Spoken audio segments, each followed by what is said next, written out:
7 y 8 de la mañana, hace muchos días quería hablar con él, no lo conozco, lo leí varias veces, lo leí especialmente el 28 del mes pasado, cuando en un reportaje que tuvo muchísima repercusión en Infobae, dijo: el coronavirus no merece que el planeta esté en un estado de parate total.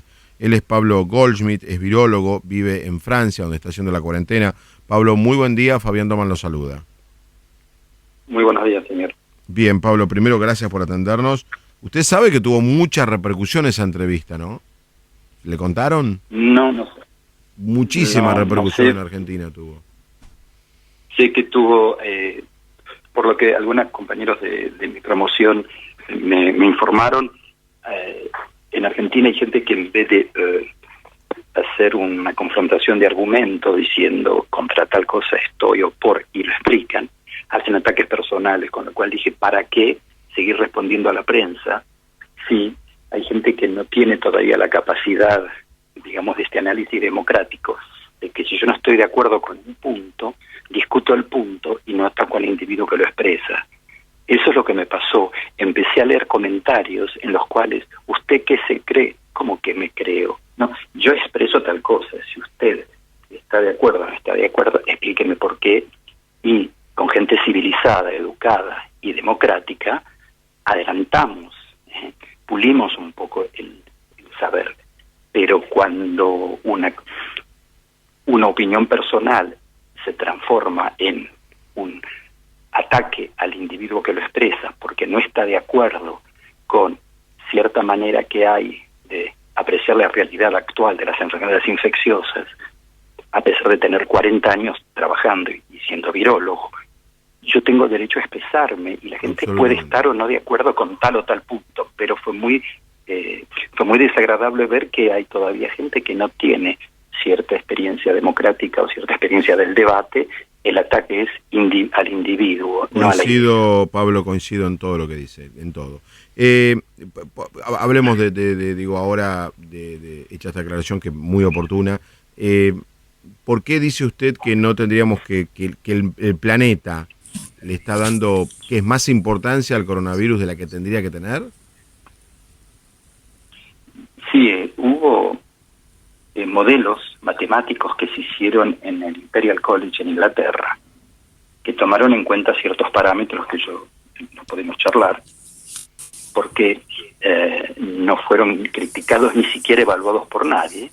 La OMS, los peritos los tomaron en cuenta como una verdad revelada, era palabra santa, y empezó el pánico en el planeta. Desde enero yo ya empecé a decir, no, esto está mal, están mal las cuentas, están mal las conclusiones, no hubo caso.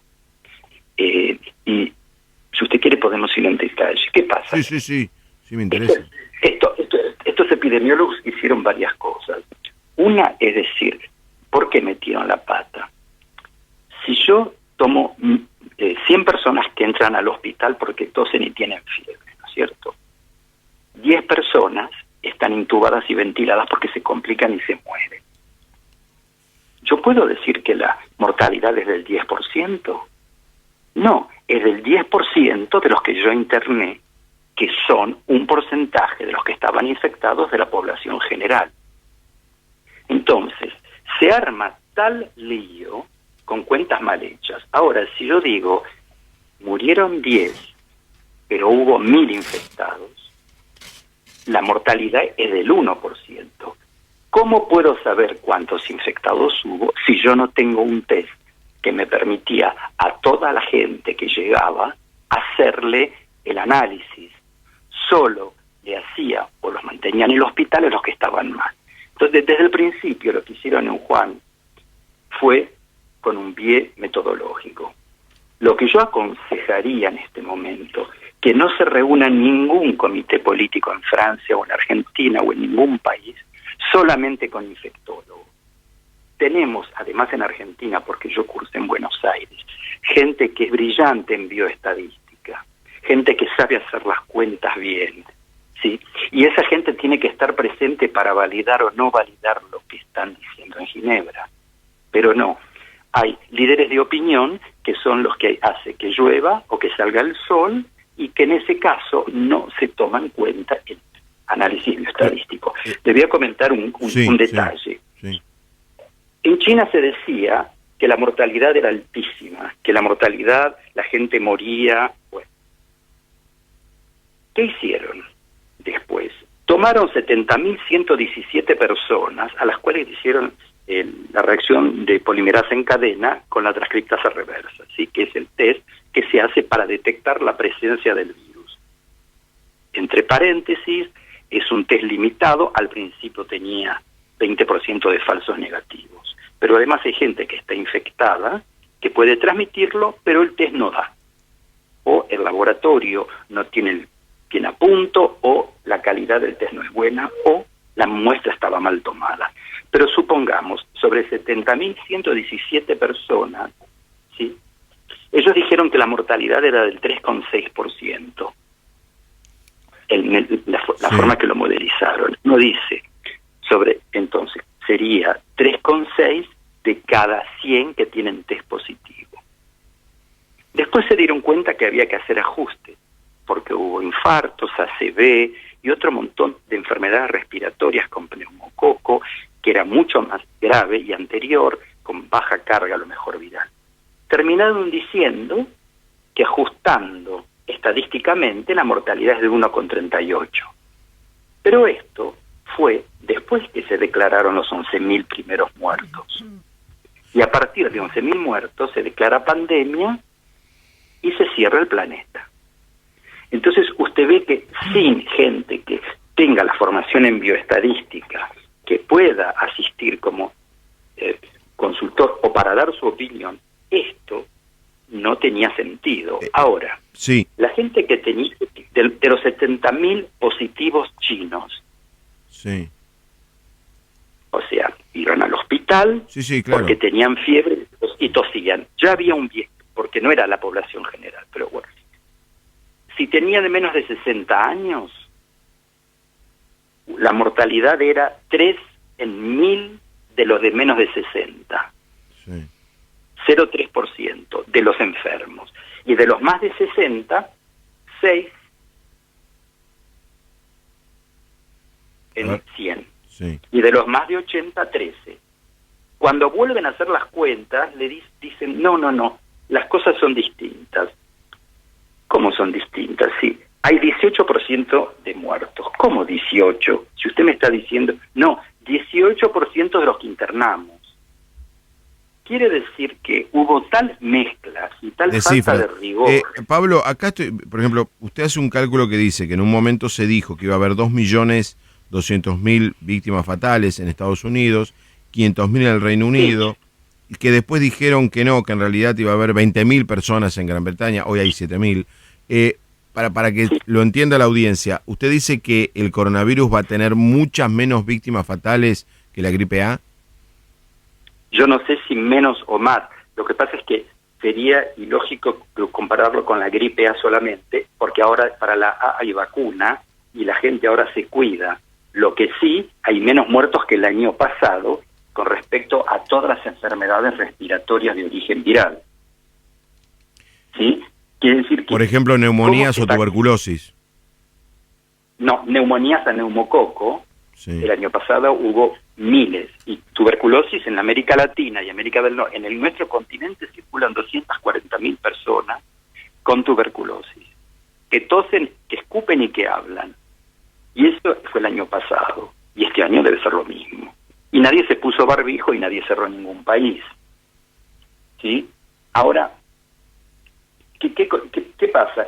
Que cuando los ingleses vuelven a hacer el estudio, dicen, bueno, vamos a limpiar un poco todo este mareo que tenemos. Vamos a agarrar a la gente que llega al aeropuerto con fiebre, en Wuhan, ¿sí? Sí. Y tuvieron 1.000 y pico de personas. Cuando llegaban con tos y fiebre, y usted los veía más o menos enfermos, en China, de los mayores de 60 años, solo hubo 4% que fallecieron. Y de los menores, 1,4%.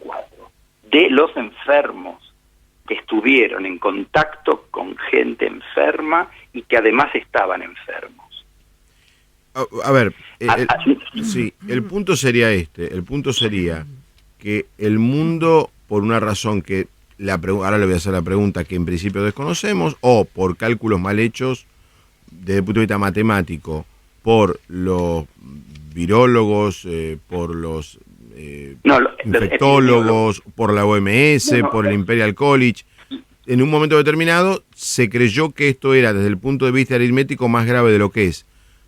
Más o menos esa sería la hipótesis.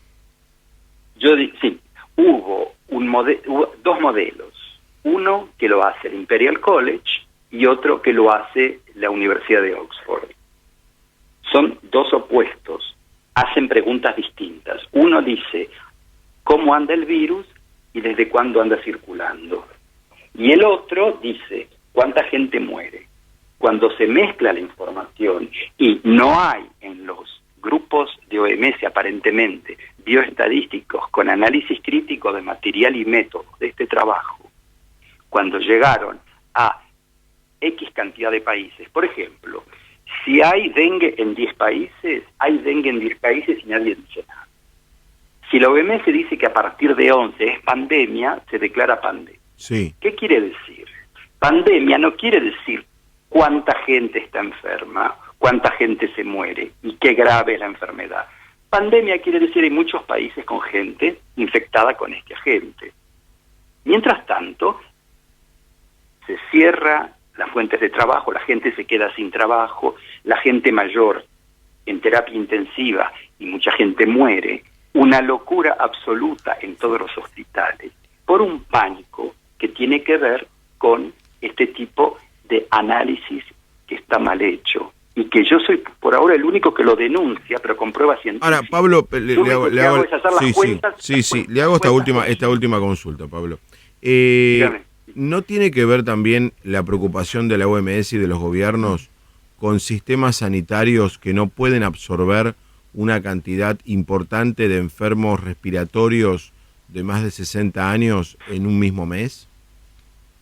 Mire, eso es lo que se puede decir como para justificar. Pero el año pasado, ¿por qué no hubo esta alerta? Y hubo mucha muerte. ¿Qué pasa? El año pasado mucha gente moría en los geriátricos cuando tenían insuficiencia respiratoria, le ponían una máscara y lo hacían respirar, y si sale, sale, y si no, no sale, con antibióticos y corticoides, en casi todos los países. Mucha gente en su casa fallecía por insuficiencia respiratoria o cardíaca, o las dos. Este año, alguien tose y corre al hospital. ¿Qué pasa? Se creó un pánico que hace de círculo vicioso. Porque si uno le dice a la gente, ¿cuál es la consigna para que se tranquilice la gente en el lugar que lo esté escuchando? Usted puede tener fiebre o no, pero si usted tiene más de 38,5, bueno, un día tómese un paracetamol a ver si baja. Y le baja a mucha gente. Si usted tiene gripe o resfrío, más de 2 días 38,5 y siente que está por toser o tiene un poco de fatiga, o si sube una escalera, ya en el segundo piso se empieza a sentir que le falta, o si le siente realmente una molestia, va a ver al médico. Como en cualquier caso que uno tiene miedo de tener bronquitis o pulmonía. El médico, cuando le pregunta 2 días de fiebre, 38,5 y un poquito de tos o síntoma pulmonar, le voy a sacar sangre. ¿Qué voy a medir? Voy a medir 4 parámetros. ¿Para qué? Para saber si lo que tiene usted es una infección viral. Puede ser influenza o puede ser rinovirus, adenovirus o coronavirus. En 1 hora, hora y media, todos los laboratorios le van a poder dar los resultados y el médico va a decir, usted está con una infección viral. Hasta ahí usted ve que es muy simple. 2 días de tos, 38,5. Donde el pánico no está en ningún lugar. Bueno, ahora el médico dice, por ahí tiene esta nueva variante de coronavirus, que es por ahí el virus que lo resfrió cuando era chico o no, que es el virus también de la misma familia que enferma a los cerdos y a los perros, y además es un virus que una de las variantes produce diarrea. Bueno, dentro de esta familia hay uno que va al pulmón. Si le va al pulmón y lo lastima, yo voy a tener en el análisis de sangre un marcador que va a decir, este señor tiene una inflamación y tiene una lastimadura interna. Le tengo que hacer un examen complementario. Entonces, ahí pasada la se hora, hace, hora y claro. media, se hace una resonancia magnética o una tomografía. ¿Sí? Para Si todo usted ve esto, imágenes sí, para todo, yo me quedo con una idea. medida, Sí. Yo, Pablo, me quedo. perdón, Sí, termino rápido. Usted ya sabe que tiene alta chance que sea coronavirus, lo aísla a la familia, le da el tratamiento que necesita, le salva la vida y la mortalidad va a pasar de 9% de gente infectada a 1%, que es donde estamos ahora. Y se acaba el pánico y se acaba la locura planetaria. Desgraciadamente, no entiendo cómo, con las cosas que parecen tan simples, me están atacando como que soy cómplice de criminales cuando la cosa, y clínicamente y desde el punto del laboratorio, parece no tan complicada. lo entiendo Pablo, le agradezco muchísimo este diálogo, sé que acepta pocas notas, así que lo valoramos mucho y seguramente volveremos a hablar en un par de semanas. Sí, lo Sí. único que espero es que la autoridad política y sanitaria, antes de tomar decisiones, en todas las comisiones haya peritos o profesores de bioestadística y que todos los datos que lleguen los corroboren, los verifiquen y los estudien. Porque no se puede seguir siendo víctima de una presión internacional por cosas mal hechas. Pablo, abrazo enorme y gracias. Que le vaya muy bien, señor Bundy. Pablo Goldmich, virólogo argentino. Ahora tenemos tanda. Cuando volvamos vamos a debatir porque lo queremos poner porque también hay que escuchar otra voz.